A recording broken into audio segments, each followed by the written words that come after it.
So the men's team has a shot. I mean, they get another win. They'll have a couple of wins under their belt. They'll go into that matchup, feeling pretty confident. The fact that that they defeated, you said Fort Lewis, right? That's gotta help the men's team, the UCCS men's team. So that's gotta give them some confidence there, I think. Well, considering the team that they're playing tied Fort Lewis. Yes, that's what I'm saying. Yeah. So they could easily come back. My Martin math tells me that your Martin math. Yes, take away the 3, add the 2, whatever. Yeah. Carry the 1. Yeah, well, that's getting too complicated in here for the Lions. Yeah, but what I'm saying is, I think just like I predicted that the women's team went 6-0 at home, I'm predicting, I'm going out on a limb here, I'm saying crazy. They've already got the 1 win right now. 10 more in a row. Two more. I'm going with next 2 games. They're gonna be 3-0 in the next 3 games. Or these 3 games. This stretch against Adams, they definitely could do it, and against Fort Lewis. But I think they can pull out that win. You know what? They can. They absolutely can. In fact, I'm gonna hunt one of those guys down. I'm gonna tell them. Well, they're going to be back here Friday night, Martin, here at the Mountain Lion Field as they take on Mines on Friday night. And it's going to be a doubleheader. Women and men both play starting at 5 o'clock, followed by 7:30. So a full night of soccer action here at UCCS. It should be great. The women look to extend that undefeated home record to 7-0, which would be huge. And you know who else is in action coming up soon, too? Everybody. But you know who we're going to get to next? The golf team. Yeah, we can get to the golf team, sure. Or the cross-country team. Or the cross-country team, or the golf team, or whatever team you want to cover. The golf team right now is in Denver playing in an event. And last weekend, they finished 3rd at the very first RMAC event in Montrose, Colorado.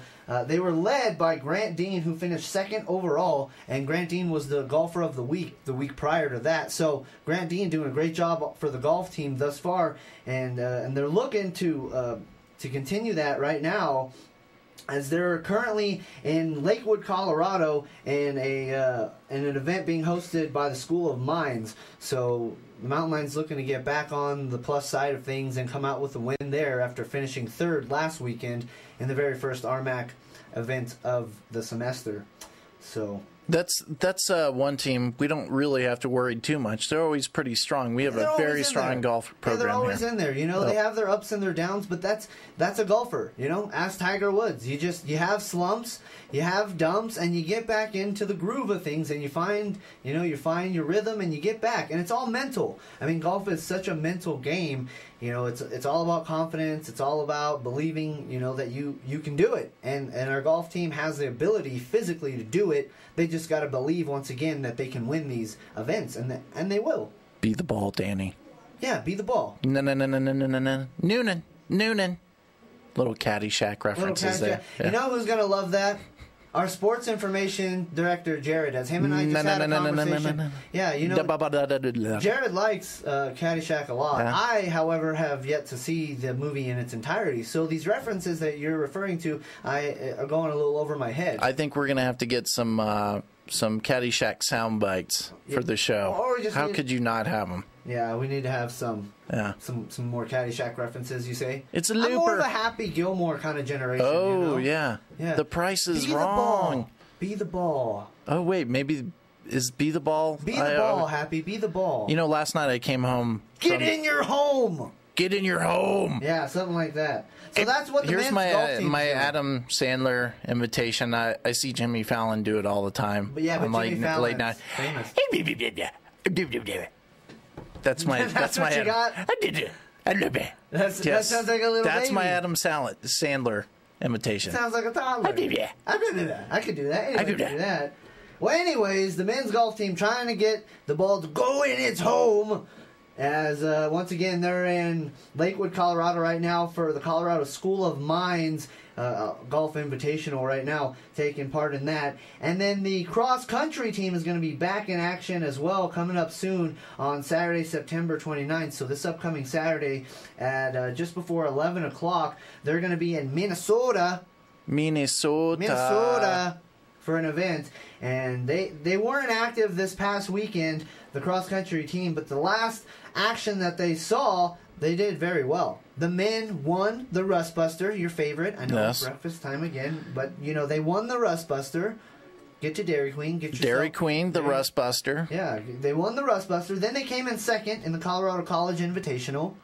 And on the women's side, they took second in the Regis Invitational last Monday, so just over a week ago. The good thing about the cross-country team, they save the school a lot of money because they just basically run to where they cut down on costs. They don't fly. They just run there, run back. All these other teams run up to Minnesota, buses, come back. They need all this fancy stuff. They don't need that. The cross-country team, they just run to where they're going, and they consider that warming up for the event. I know. They roll right in. That's how good they are. That's how good they are. They roll right in, right to the starting line, and then they just go. And then they come in first and second. And third and fourth and fifth like they did. They came in first, second, third, fourth, and fifth in the CC Invitational. That was impressive. That's pure domination. They unleashed a few lions that day. Yep. Yeah, it was pretty impressive. I gotta give it to you, Martin. I think you're right. Good. Well, Martin, Fine. It looks like it's time of the show to get to the pro. Yes, we're going to talk a little pros. We're going to cover some hot topics in the world of sports. What?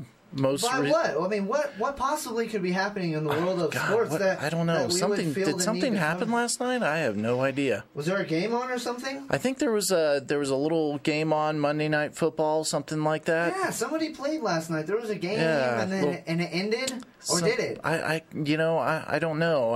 I'm sure no one's aware of the ending. I think they're still trying to figure out what the result of that game should be. I think you're right. Yeah, and we're going to go ahead and get to that in a few minutes as Martin and I are going pro when we get back from this break.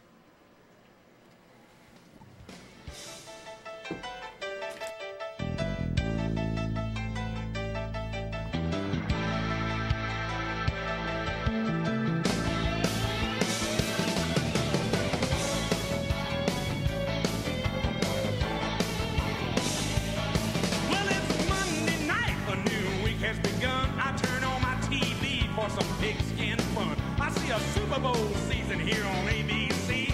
The biggest game each week is their specialty. I gotta get ready, make everything right, 'cause Monday Night Football's coming on tonight. Are you ready? Are you ready? Are you ready? Are you ready for some football? A Monday night party? Hey, this is rockin' ready to get the good times started.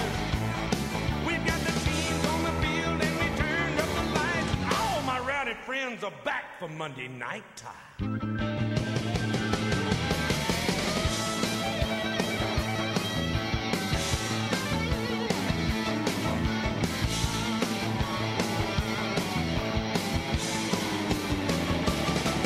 Now everyone watches this primetime show. New York, Nashville, San Francisco.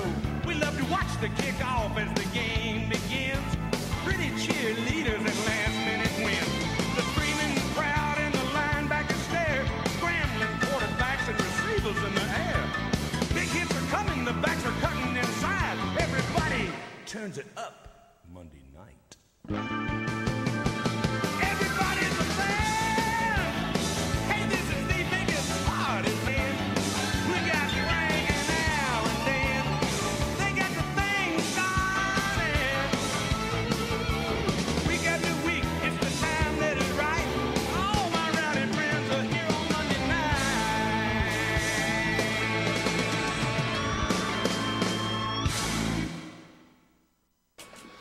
Welcome back, ladies and gentlemen. Once again, you are tuned in to the Lions Den, the official source for UCCS Sports. And we are joined now live in the studio by a member of the ROTC team here at UCCS, Dusty Ramos. How you doing, bud? Good, man. How are you doing? I'm doing great. Thanks for joining us here today on the Lions Den. All right, thanks for having me. I appreciate it, man. Hey, you ready to go pro today? I am. I'm kind of excited. Yeah? Yeah. Yeah, we've been talking about this for a few weeks now, huh? Oh, yeah. Yeah. Me and Dusty have quite a few conversations regarding the sports world on our own time, so I figured why not bring him in on our first day of going pro, and he can come in and talk some football, because we got a lot that went down over the weekend. Especially last night, for sure, man. You saw that game? Oh, yeah. What were your thoughts on that, Dusty? Well, what happened? What happened there? Well, part of it, I think you have to talk about the refs. What about they had refs in the game. Oh, yeah. But or did they? That's probably going to be decided this week.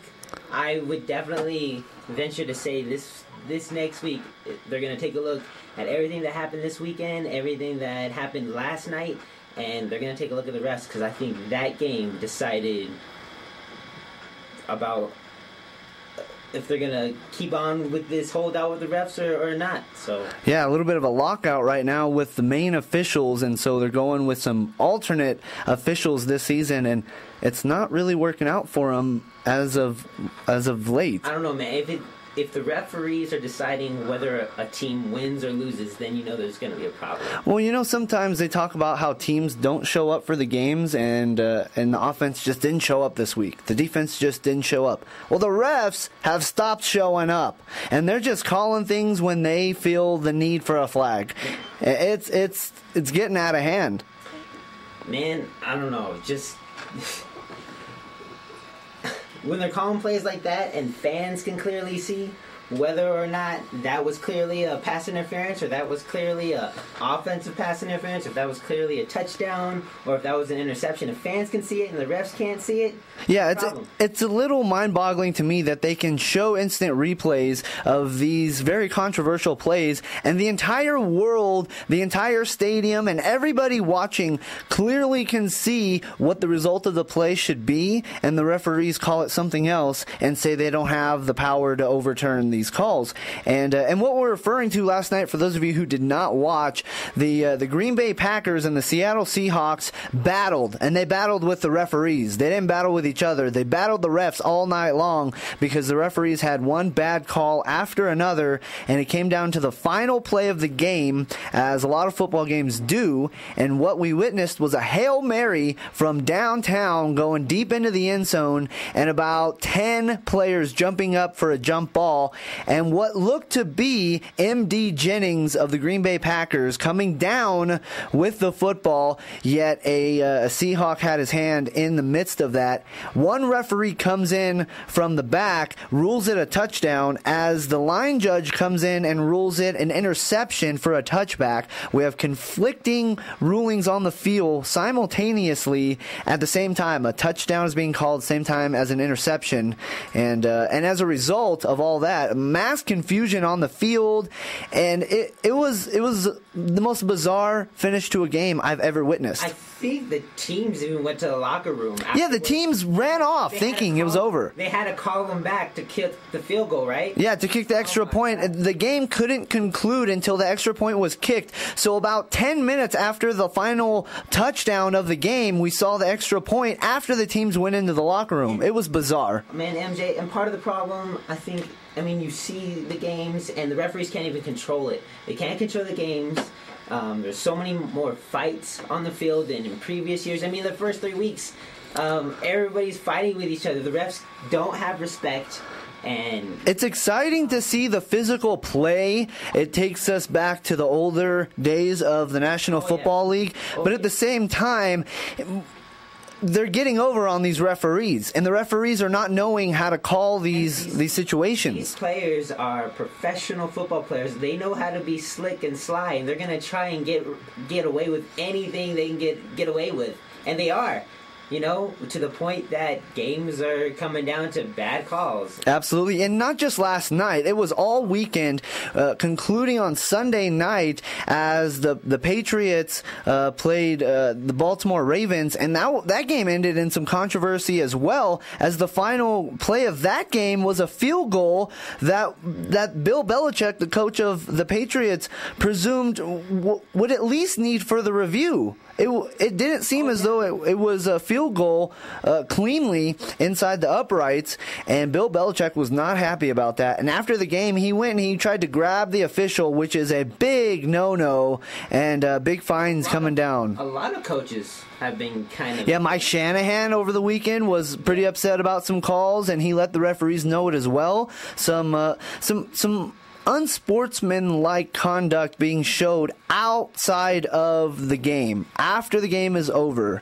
And it's because the referees, again, are making some mistakes that the players and the coaches are not accustomed to. And it's causing problems. And the first few weeks, it wasn't as big of a deal because it wasn't really affecting the game, and people assumed the better team will still win. And they for the first 2 weeks, the better teams did. They were, absolutely. Last night, we saw the referees directly affect the outcome of the game, finally. Don't get me wrong, it was an exciting game. I'd watch it again. It's a classic game. But for it to end the way that it did, clearly being an interception, and it deciding the outcome of the game, and maybe... some of these teams might make the playoffs. We saw a couple teams last year make the playoffs because of one game. I mean, that's what it comes down to here in the NFL, is one game. So let's. Hey, Martin, you're here. Hi. Hey. I thought I'd let you go for a while. I was going to say let's get a soundbite from Coach Mike McCarthy in the Packers and see how he felt. Yeah, how does head coach of the Packers, who clearly got jobbed, how does he feel about all this? Yeah, well, we'll listen to a little bit and see what he says.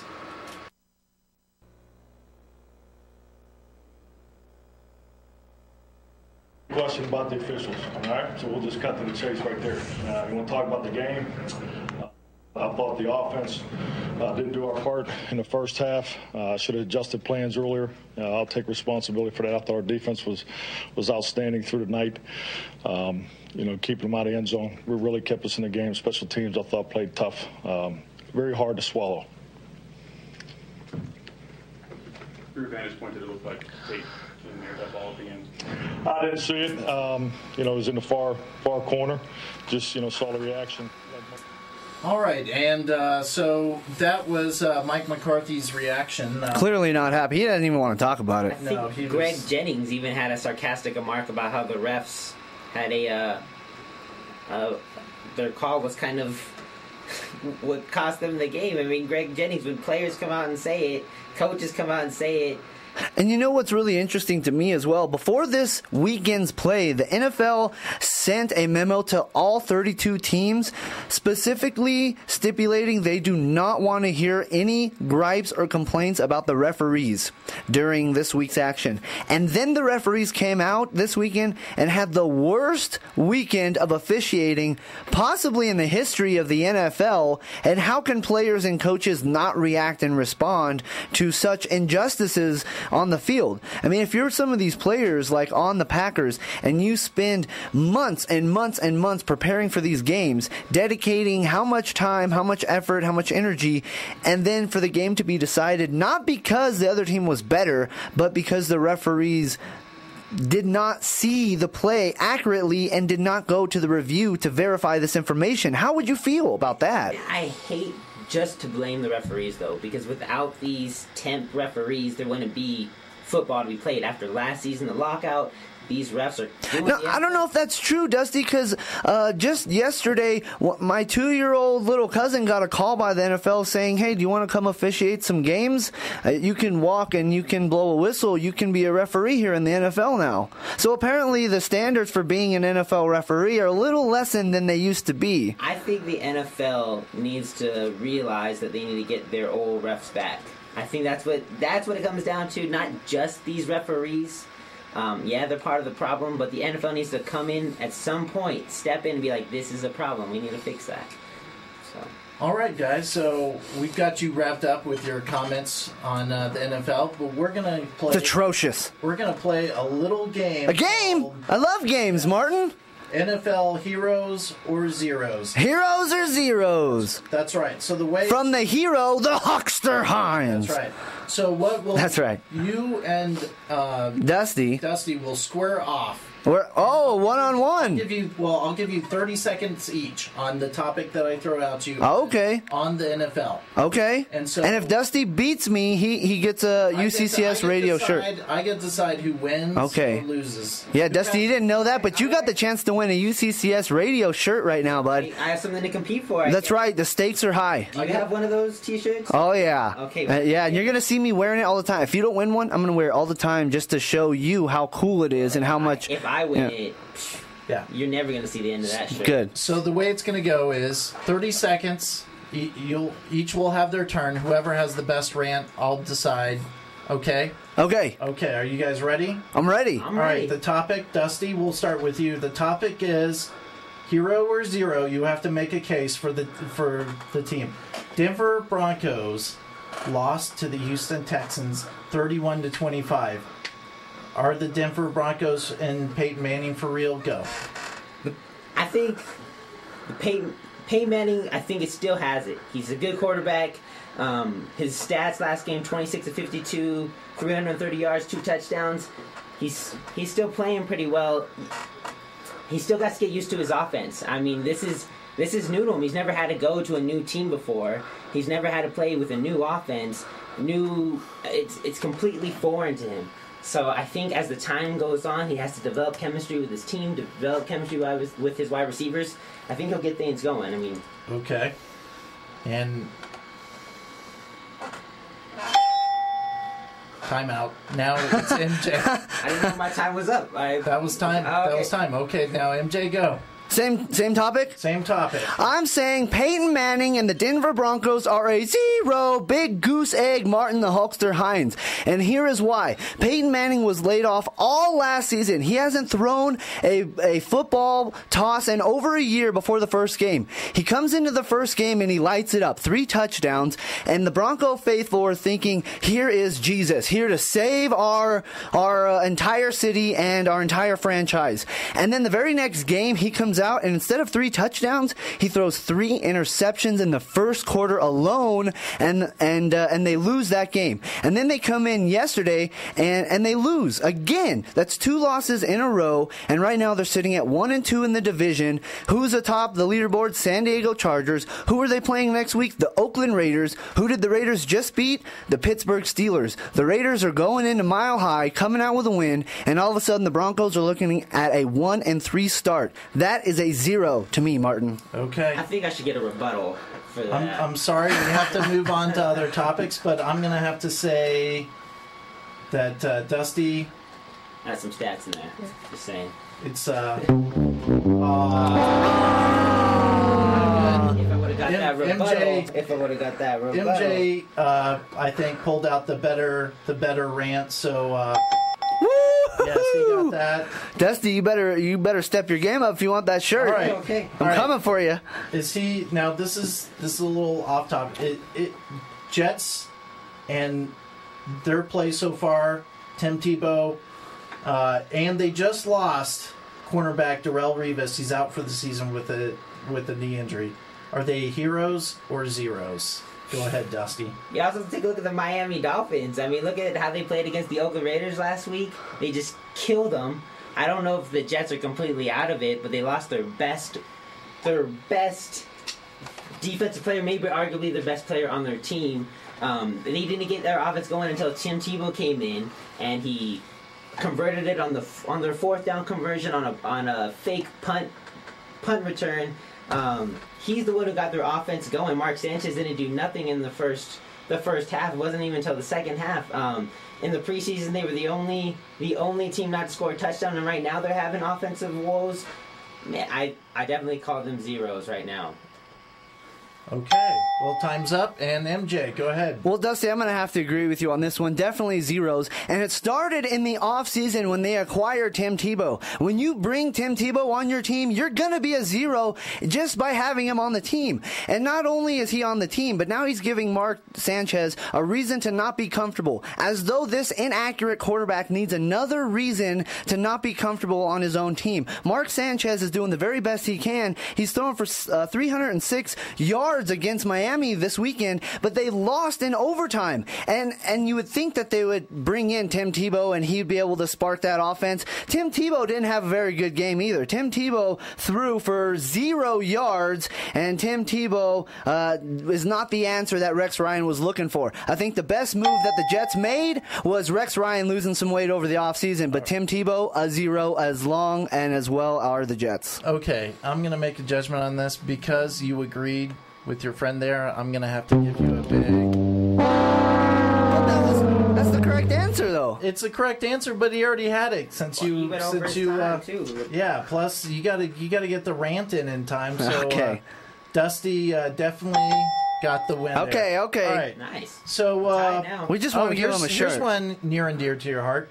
The Oakland Raiders beat Pittsburgh 34-31. I'm going to MJ. I'm catching you off guard. I'm going with you first. The Raiders won, and they won in dramatic fashion as Sebastian Janikowski hits a field goal for more than 40 yards with 0 time remaining on the clock. And you know what's even more remarkable is the number 1 receiver on the team, Darius Hayward-Bay, got knocked out unconscious in that game, and the Raiders still went on to win. And you know why? It's because Darren McFadden went beast mode on the Pittsburgh Steelers, going for over a 60-yard run on the very first offensive play of the game for the Raiders, and the Raiders took that momentum and carried it. They didn't lead it all in the game until the game was over and the Raiders had won, and Denarius Moore is back on the team. He's got lights out speed. He tore it up over the weekend, had himself a touchdown and over 70 yards receptions, and the Raiders are on fire, and they're going in a mile high, and the Broncos better look out.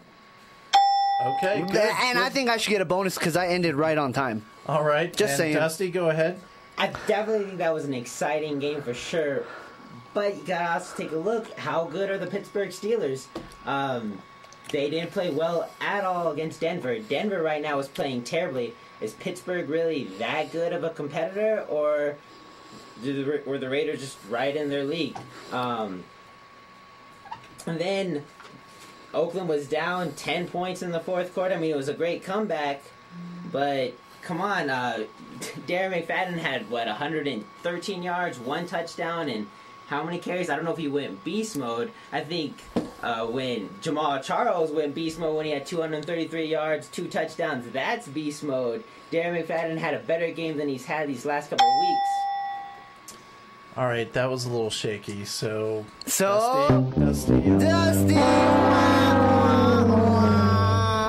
Valiant effort. I think this is a subject near and dear to MJ's heart. So well, Dusty, this is just a message to anybody coming on the Lions Den. You can't come into my den and expect to win. I'm just throwing that out there. But you know what, Dusty? We like the fact that you came on the show, and we're going to hook you up with a UCCS Radio shirt. No matter what, just for coming in and playing along, you're a great sport, and you did really good. So we're going to throw you that shirt either way.